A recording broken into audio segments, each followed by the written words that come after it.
kwabhubha izinto ezweni, kwajika izinto ezweni. Inhlonipho, indabuko, imvelaphi yabo bona abasayazi impela inyaniso sebengcwaba impila. Abanye bethi kwakuyisiko lokwenzani lona leli, engani abadala bahamba nayo. Ukuhamba kwaboshaka kwamosha isizwe, kwadideka isizwe sadideka, ukudideka saduduleka ebumnyameni.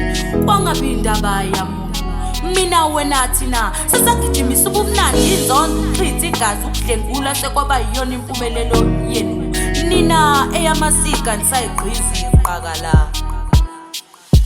Konke-ke kwasisale mandulo, vuka mntomnyama kanti ulaleleni ikhuluma kanti uthuleleni. Hamalande landelelani umlando uzilandula kwazise noShaka wabulawa isandla segazi. Kwake kwangabakho umthwalo sobhokweni ukulekelela omunye umuntu wasemndenini, kepha namhlanje sesiqedana sisodwa, siyabulalana sakhelana uzungu sisodwa. Impela usiko ngegama namhlanje, eyesitombi intwana sayiphathise kwasala igama nje, zona sezashabalala kuhle kwesihlahla sesilahlekelwa amahla aso. Siyintsha sesigijimisa umathandana, uxega kwesimilo nokuqhudelana ngokukhulelwa sesekuphendula inhlalamvukela umchilo wesidwaba. Isiko sekwaba isiko ngegama, indabuko yethu sikhohliwe.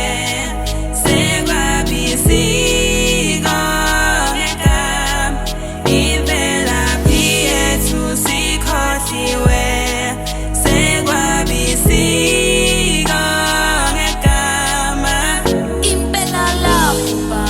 Shabalale kaphumana make kwabantu abadala abayihlaba inhlala, bakhuza umhlolo benqumulo, besaba ukusabeka kwezingane zabo. Phela impela ziphenduka izibubezi, impela siyawudinga umkhileko sisizo. Ukukhohlwa imvelaphi yethu kusidalela amasha mani, kanti aniboni nana.